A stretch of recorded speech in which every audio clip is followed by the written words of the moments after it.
Good morning.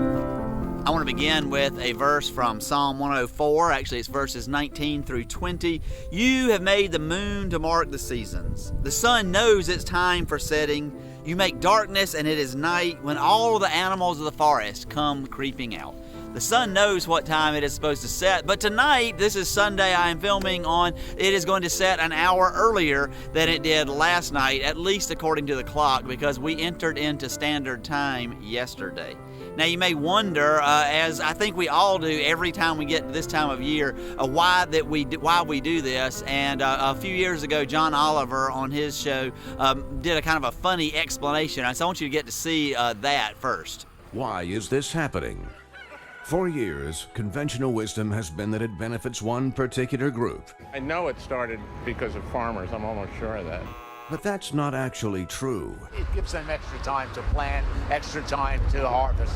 It has nothing to do with farmers. I remember years ago hearing that it was for the farm people. The farm people want nothing to do with this, as they themselves will tell you. I know really no farmer that I'm aware of that benefits from actually farm activities having daylight savings time. Of course, daylight saving doesn't benefit farmers. Cows don't care what time it is because they're cows, and cows are idiots. So if it's not for them, who is it for? The modern daylight saving was introduced during the First World War as a fuel-saving measure by the Germans. That's right, you lost an hour of sleep this morning thanks to Kaiser Wilhelm. And while back then daylight saving may indeed have saved fuel, in the modern era, energy consumption is a little more complicated.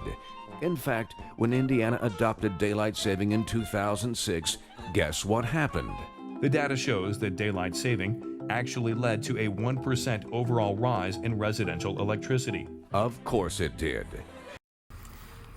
Behind me is my neighbor's cow pasture. I felt like I needed to film here today in apology for that show calling cows stupid. But it's interesting that we are doing something that probably doesn't offer an awful lot of benefits, but it's just an ingrained habit now that we do, and so we're not breaking it.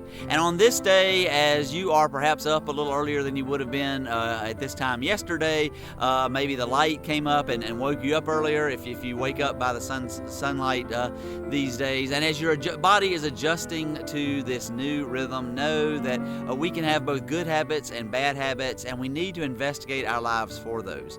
One of the negative issues with changing the time twice a year is that every cell in our bodies has its own circadian rhythm. Every cell in our bodies is tuned to the 24-hour day, and when we change the time that we go to sleep and the time that we wake up twice a year, it takes all of our cells time to get adjusted to that. And I want to suggest that that is also so powerfully true of our spiritual practices.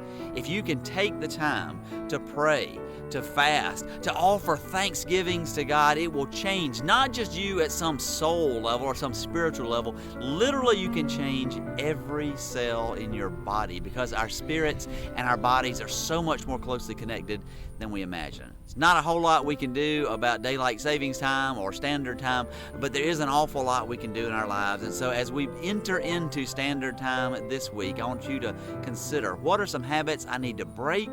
What are some habits I need to pick up that I might benefit myself, body and soul? And of course, we can do this because the sun knows when it is supposed to set and because God is with us.